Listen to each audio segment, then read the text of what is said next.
Magandang araw sa iyo, Sir Eric, at sa mga tagapakinig. Itago niyo na lang po ako sa pangalang Pamela. At ang kwento ko pong ibabahagi ay hango sa aking totoong personal na karanasan. Ang totoo ay pinanganak ako sa Sorsogon, pero hindi ako nakapag-aral sa kolehiyo at pinili kong makipagsapalaran sa Maynila.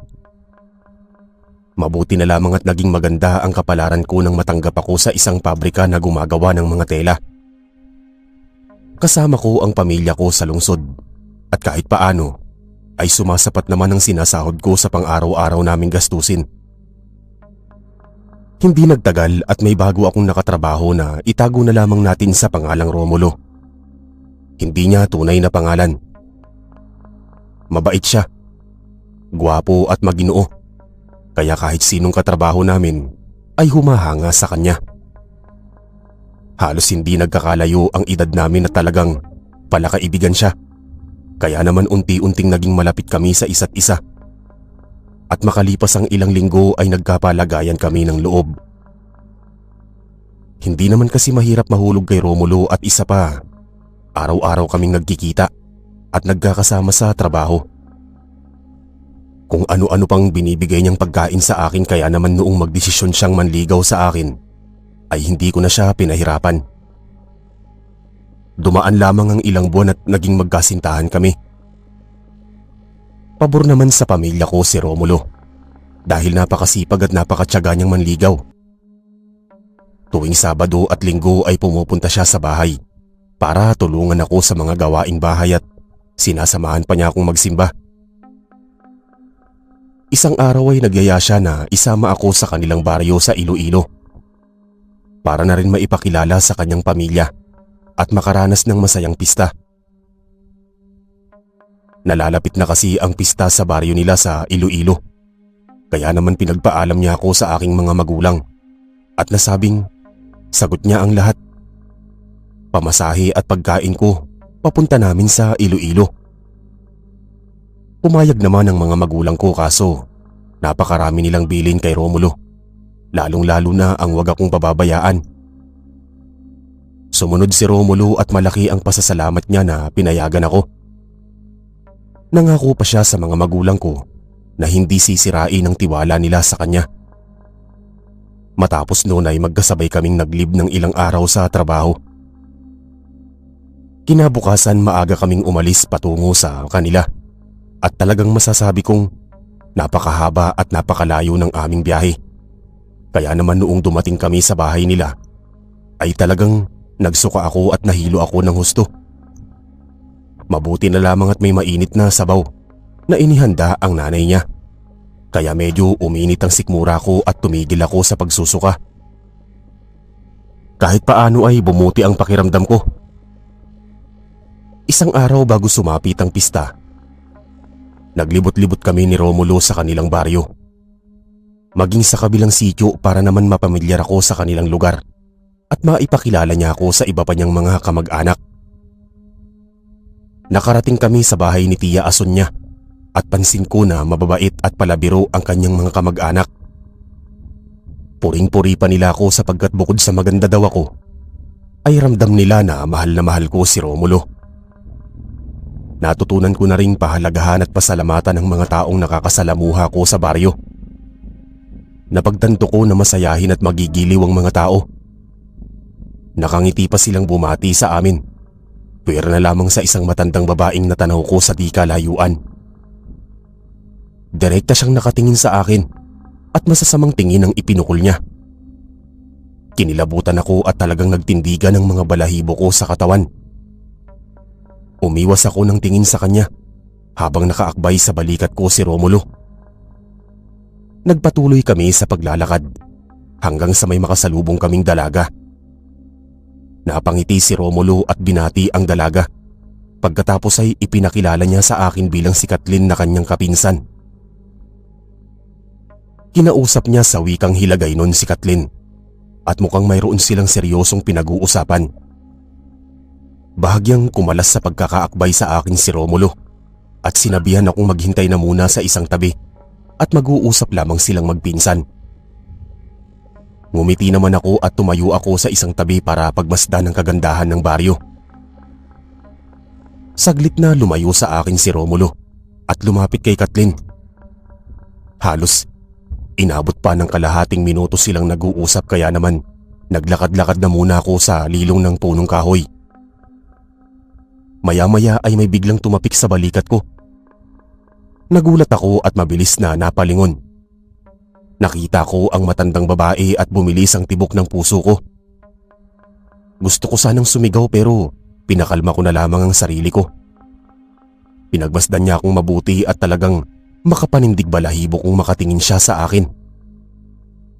Tinanong ko siya kung anong kailangan niya sa akin subalit hindi siya sumagot. Bagkus ay sinabi niya na hindi ako taga Iloilo at isa akong dayo. Sumang-ayon ako sa sinabi niya at muli na naman siyang nagsalita. Binalaan niya akong mag-iingat sapagkat hindi ko nakilala ang mga taong nakakaharap at nakakasalamuha ko. Posibleng mapahamak ako kung basta na lamang akong magpapakita ng kagandahang loob at kabaitan. Naguguluhan ako sa mga sinabi niya pero nagtapang-tapangan ako at tinanong ko kung anong pangalan niya at kung naninirahan ba siya sa baryo. Tumugo ng matanda na nagpakilala bilang Aling Ursula. Residente siya sa baryo at doon na siya pinanganak kaya alam niya ang halukay ng bituka ng mga taong naninirahan sa lugar na yon. Magpapakilala sana ako sa kanya pero bigla na lamang siyang umalis at iniwan ako sa may lilong ng punong kahoy.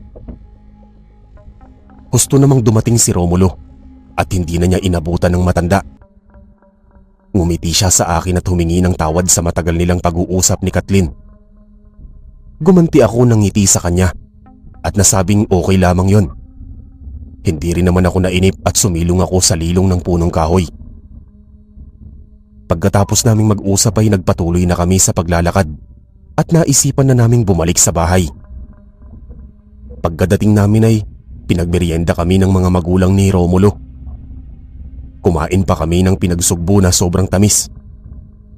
Aliw na aliw sa pagkikwento sa amin ng nanay at tatay ni Romulo tungkol sa buhay nila sa Iloilo.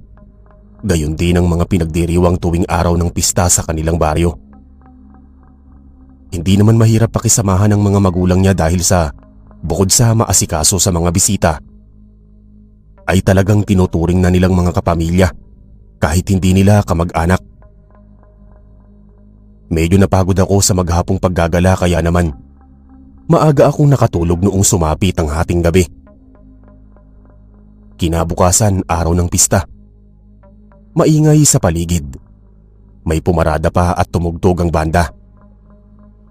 Kaugalian na pala sa baryo nila ang lumilipat at nagbabahay-bahay para makikain o di kaya naman ay nagbibigayan o nagpapalitan ng ulam ang magkakapitbahay o magkakasama sa baryo.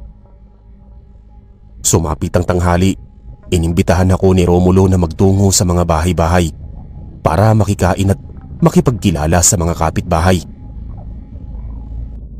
Karamihan sa mga napupuntahan naming mga kabahayan ay panay karne ang mga putahe at talaga namang dinarayo ng maraming bisita. Nakarating kami sa di kalayo ang bahay kung saan nabighani ako sa harapan ng bahay na mayroong hardin at napakaraming tanim na mga halaman. Pinasok kami sa loob ng bahay at nagpakilala ang ginang bilang si Aling Lupe. Mukha naman siyang mabait at magiliw sa mga bisita. Nabanggit ni Romulo na dati niya itong kapitbahay noong bata pa siya. Pagkapasok namin sa loob ng kanilang bahay ay talagang siksika ng mga bisita. Kaya naman pumwesto na lamang kami malapit sa may hardin sa bakuran ng bahay. Mayroon doong lamesa at ilang upuan. Umupo kami ni Romulo at sinabihan kami ni Aling Lupe na maghintay habang kumukuha siya ng masarap at mainit na sopas. Nangislap naman ang mga mata ko sapagkat matagal na akong hindi nakakatikim ulit ng sopas. Ang huli kong pagkain nito ay noong nasa elementarya ako. At bumibili ako madalas ng sopas sa kantina tuwing oras ng reses. Presko at maginhawa sa may hardin. Nakakagaan ng pakiramdam dahil hindi masyadong mainit at maraming ornamental na halamang nakahanay sa bakuran. Parang mas gusto ko pang tumambay doon kaysa manatili sa maingay at maraming tao. Maya-maya ay dumating si Aling Lupe na may dalang dalawang mangkok na umuusok na sopas. Natakam ako nang makita ang maraming sahog na karne at mga gulay sa sopas. Humigop ako ng sabaw at talagang gumanda ang pakiramdam ko sa malasa at malinamnam na sabaw. Humagod sa aking lalamunan at nagpainit sa aking damdamin ng mainit na sabaw. Malambot pa ang mga gulay at eksakto lamang ang pagkakaluto ng mga sahog. Pansamantalang nagpaalam sa amin si Aling Lupe at mag-aasikaso pa siya ng mga bisita. Hinayaan namin siya at nagpasalamat kami sa pagbibigay niya sa amin ng sopas. Nilantakan ko pa ang paa ng manok at sarap na sarap ako sa malambot na karne. Naisip ko na masasarap magluto ang mga residente sa baryo ni Romulo, lalo na ang kanyang pamilya, kaya siguro maraming bisita ang dumarayo sa bawat kabahayan. Sumagi din sa isip ko na kung magkakatuluyan kami ni Romulo at magpapakasal, ay mas pipiliin kong manirahan doon sapagkat presko ang paligid. Simple ang pamumuhay at talagang mababait ang mga tao, lalo na sa pagsalubong sa mga bisita. Naubos ko na ang paa ng manok at sinunod ko pa ang isa pang nakalahok na paa ng manok. Kaso noong isalo kong muli ang kutsara ay namilog ang mga mata ko. Nanlamig ang aking buong katawan nang makitang hindi paa ng manok ang nasa sopas, kung hindi daliri ng tao. Halos bumaliktad ang sikmura ko sa mga nakita ko, pero hindi ako nagpahalata kay Romulo. Ibinaba ko ang mangkok at hindi ko na magawang kainin ng sopas. Hinawakan ko si Romulo sa kanyang mga kamay at natigilan siya sa pagkain noong maramdaman niyang nanlalamig ang mga kamay ko. Tinanong niya ako kung okay lang ba ako sapagkat medyo namumutla ko, pero tanging ngiti lamang ang sinagot ko sa kanya. Sinabihan ko siya na wag nang ubusin ang pagkain at kung maaari ay baka pwede na kaming umuwi sa bahay, sapagkat tinawag na ako ng kalikasan at hindi ko na yun matiis. Naintindihan naman ako ni Romulo, kaya naman magkasama naming binitbit ang dalawang mangkok at pumasok kami sa loob ng bahay para makapagpaalam. Nakita namin si Aling Lupe at kaagad niyang kinuha ang mga mangkok na may kaunti pang natitirang sopas. Nagpasalamat kami sa pagpapakain niya sa amin at nabanggit ni Romulo na kailangan na naming makauwi at medyo sumama ang pakiramdam ko. Tinapik ako sa balikat ni Aling Lupe at nasabing magpagaling ako kaagad. Umakyat ang kilabot sa tuktok ko, pero pinilit ko pa ring ngumiti at magpasalamat sa kanya. Nagmadali kaming umalis sa bahay ni Aling Lupe. At noong makabalik kami sa bahay, ay marami din palang mga bisita ang mga magulang at kapatid ni Romulo. Kaya lang ay dumiretso ako sa palikuran at doon ko inilabas lahat ng mga kinain ko sa buong araw na yon. Gumaan lamang ang pakiramdam ko noong mailabas ko lahat ang mga pagkain. Biglang sumagi sa isip ko ang mga sinabi sa akin ng matandang si Aling Ursula. Kaya lalo akong napaisip kung mga aswang ba ang mga residente sa baryo ni Romulo. Pagkatapos kong mahimasmasan ay dumiretso ako sa kwarto at sumunod sa akin si Romulo. Kinumusta ako ni Romulo at maganda na rin ang pakiramdam ko. Niyaya niya akong lumabas ng kwarto, pero ayokong lumabas at nahiga na ako sa kama. Hindi ko kayang lumabas sapagkat natatakot ako na baka aswang ang makasalamuha kong bisita. Sinamahan ako ni Romulo at tinabihan niya ako sa kama. Bigla kong naisip na simula noong dumating kami sa baryo ay panay karne na lamang ang kinakain namin at wala man lang isda o gulay. May nabuo pang ideya sa isip ko na baka lahat ng mga kinakain kong putahe sa bahay ni Romulo ay hindi karne ng hayop, kung hindi karne ng tao. Kaya naglakas loob akong magtanong sa kanya kung ligtas at mga karne talaga ng hayop ang mga niluluto at pinapakain nila sa amin.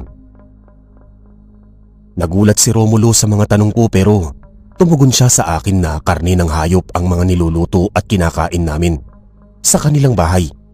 At wala silang lahing aswang, pero alam niyang maraming aswang sa kanilang baryo. Hindi lamang niya alam kung sino sa mga yon. Dagdag pa niya na sadyang mahilig kumain ng karne ang kanilang pamilya at nagkataon na pista kaya panay putahing karne ang mga niluto. Pero paminsan-minsan ay kumakain din sila ng gulay.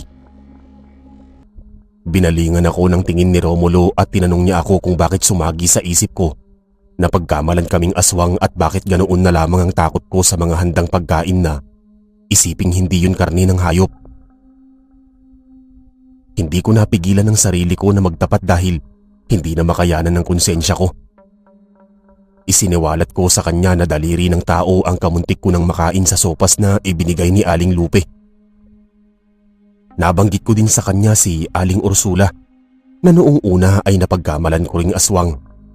Pero binalaan niya akong mag-iingat dahil posibleng alam niya na maraming aswang sa kanilang lugar at tiyak na mabibiktima ako sa araw ng pista. Saglit na nag-isip si Romulo at makalipas ang ilang sandali ay kinausap niya ako. Kilala niya si Aling Ursula. Dati-rati itong kumadrona at namatayan ito ng pamangkin dahil sa aswang. Kinain ng aswang ang sanggol sa sinapupunan ng pamangkin niyang buntis at huli na ang lahat bago pa ito mailigtas ni Aling Ursula.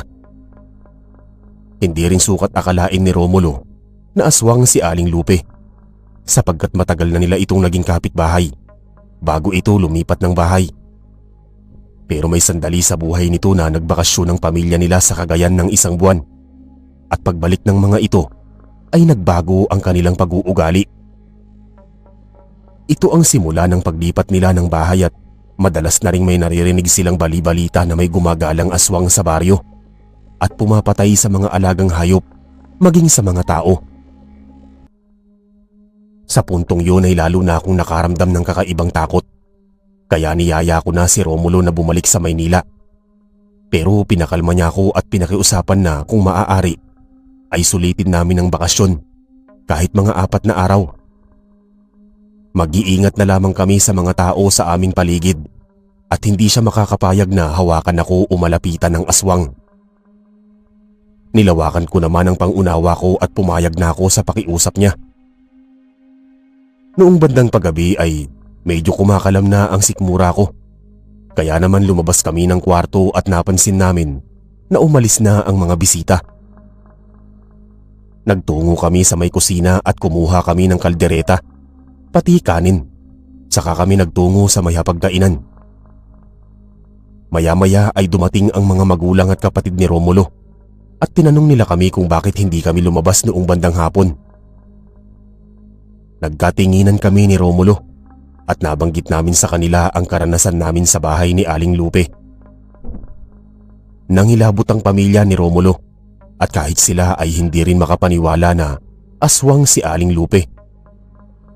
Kung totoo man na aswang ito ay sana maging aral na sa aming mag-ingat at wag na uulit pumunta sa bahay nito at tumanggap ng anumang pagkain buhat dito.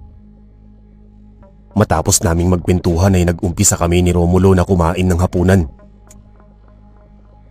Maaga kaming natulog subalit hindi ako makatulog sa dami ng mga kumakahol na aso sa labas ng bahay. Pakiramdam ko ay meron silang kakaibang nilalang na nakikita sa daan. Nakatulog lamang ako noong bandang hating gabi pagkatapos na manahimik ng mga aso sa paligid. Kinabukasan nakatapos na kaming mag-almusal noong dumating si Aling Tsuleng na mismong kapitbahay ni Romulo. Ibinalita niya sa mga magulang ni Romulo na di umano ay may natagpo ang bangkay ng 2 babae sa pasukalan. Sira ang mga kasuotan at butas ang mga tiyan. Nakilala ang mga bangkay ng mga bakasyonista at mukhang mga bisita ni Aling Lupe sa kanilang bahay bago pa umuwi ang mga bakasyonista sa kanilang tinutuluyang bahay. Hindi malaman ng mga otoridad kung may nakukursunada sa mga ito. Hindi rin sila ginahasa sapagkat wala namang diferensya ang kanilang pagkababae at mukhang pagpapatay lamang ang motibo sa mga ito. Hanggang noong umaga ay hindi matukoy kung sinong salarin. Mabuti na lamang at nakaalis na ang ibang mga bisita. Dumagundong ang malalakas na kaba sa aking dibdib.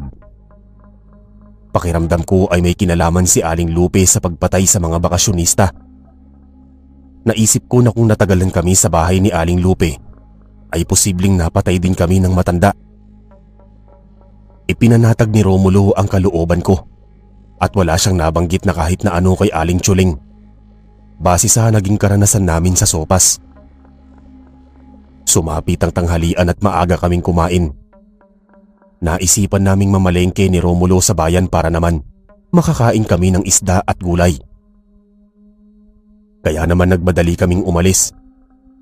Sumakay kami sa jeep sa paradahan at mahigit kalahating oras kaming bumiyahe sa bayan. Pagkadating namin sa bayan ay masayang-masaya ako noong makitang maraming tindang iba't ibang gulay at masagana ang mga isda. Bumili kami ng mga gulay na gagamitin namin para sa sinigang na isda at pagkatapos ay bumili pa kami ng ibang pangrekado at pampalasa bago kami nagdesisyong umuwi na sa bahay. Eksaktong pagsakay namin sa jeep ay nakasakay namin si Aling Ursula at sa pagkakataong yun ay hindi na ako natakot sa kanya. Kinumusta ko siya at tumugon naman siya sa akin na may ngiti sa kanyang mga labi. Umaliwalas ang kanyang muka at kita ko ang pagmamalasakit niya sa akin. Bumaba kami sa jeep at sinabayan namin sa paglalakad si Aling Ursula sapagkat malapit lamang doon ang kanyang bahay. Inimbitahan niya kaming magkape sa kanyang bahay kaya naman pinagbigyan namin siya. Hindi naman kami nagmamadaling makauwi at sa hapon pa kami magluluto ng sinigang. Pagkapasok namin sa loob ng bahay niya ay napatakip ako ng ilong. Naghalo-halo ang amoy ng insenso, kamangyan, halamang gamot, pati usok. Parang may tinutuob. Lumitaw ang isang dalaga at ipinakilala ni Aling Ursula si Helen na kanyang anak. Pinaupo na muna niya kami sa mesa at pinaghanda ng kape. Makalipas ang ilang minuto ay binigyan niya kami ng 2 tasa ng umuusok na kape at nagkakwentuhan kami. Nabanggit niya kay Romulo na matagal na siyang tumigil sa pagiging kumadrona. Isa na siyang albularya o manggagamot at pumupuksa din siya ng aswang. Napunta pa sa usapan na kinausap niya ako na mag-ingat sa mga residente sa Iloilo. Sa katunayan ay mayroon siyang mga pinaghihinalaang mga aswang. Kapag hindi man lalason ay mangyayanggaw at isa na doon si Aling Lupe at ang kanyang buong pamilya.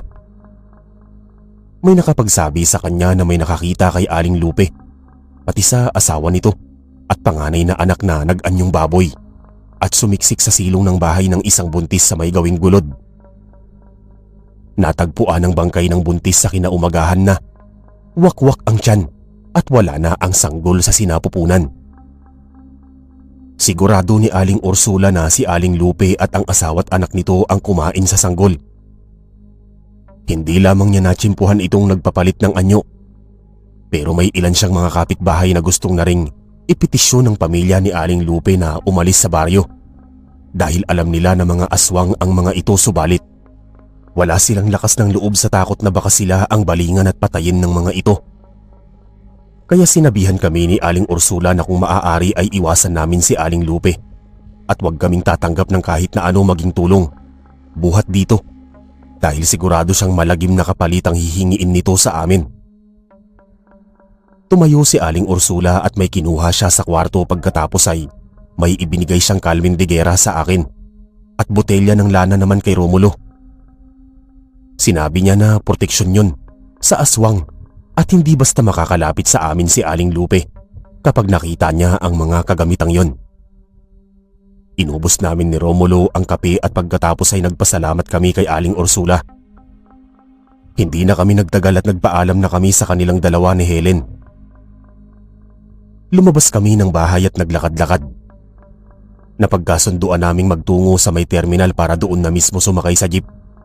Kaso ay napadako kami sa isang kawayanan na walang kabahay-bahay at doon ay may tumigil na tricycle.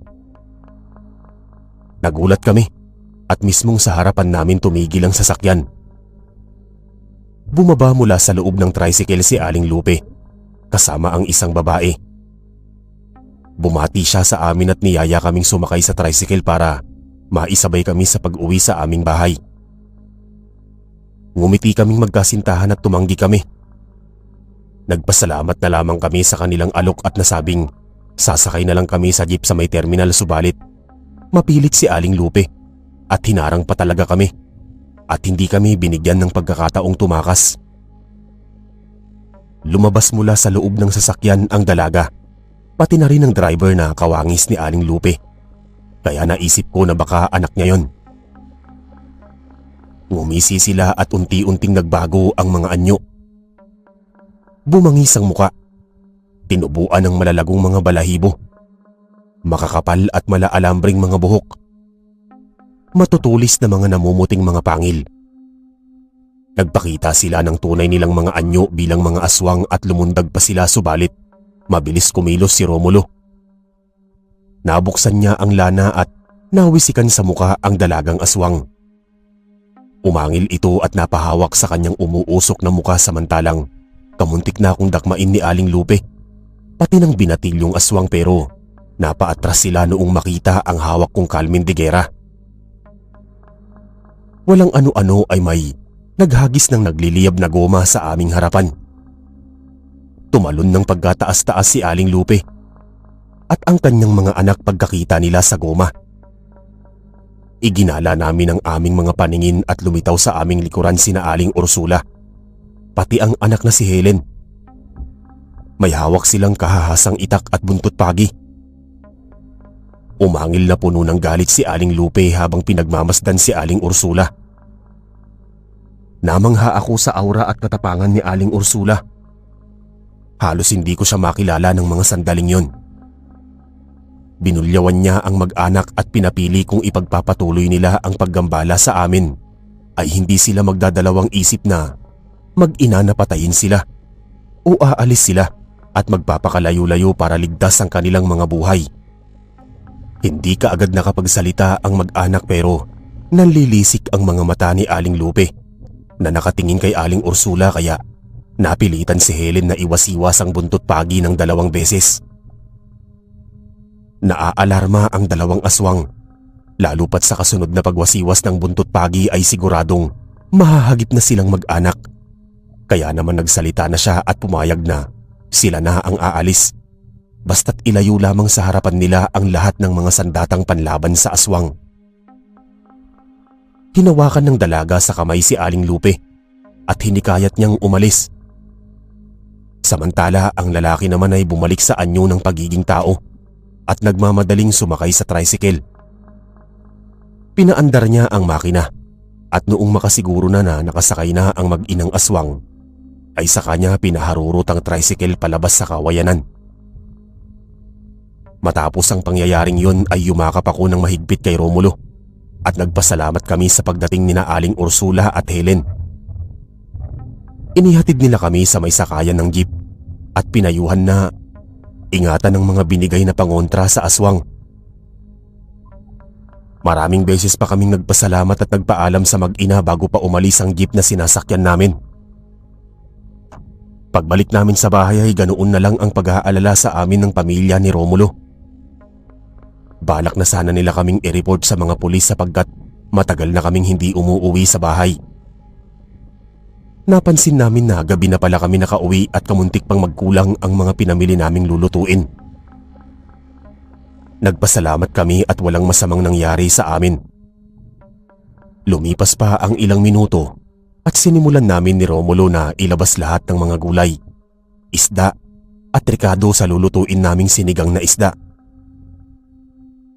Medyo sariwa pa rin sa isip ko ang nangyari noong gabing yun. Pero kahit paano ay nakatulog na rin ako ng mahimbing sapagkat wala na akong narinig na kumakahol ng mga aso sa labas ng bahay.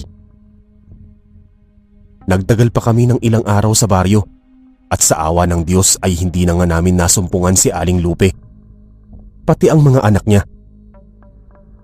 Naisipang magpiknik ng pamilya ni Romulo sa may tabing ilog at isinama namin ang mag-inang Aling Ursula at Helen. Naging masaya ang aking alaala sa aming piknik. Hindi ko makakalimutan ang mga sandaling minsan ay naging bahagi din ng buhay ko sina Aling Ursula at Helen, na kahit mga hindi ko kamag-anak, ay naramdaman ko ang pagmamahal at pangangalaga nila sa akin. Malaki rin ang pasasalamat ko kay Romulo sapagkat hindi niya ako iniwan sa dami ng naging karanasan ko sa kanilang baryo.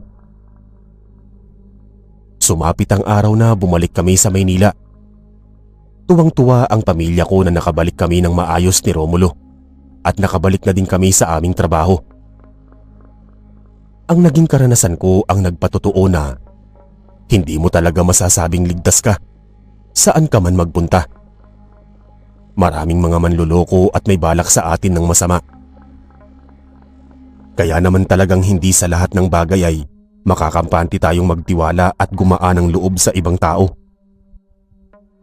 Sa kasalukuyan ay mag-asawa na kami ni Romulo at biniyayaan kami ng 4 na anak.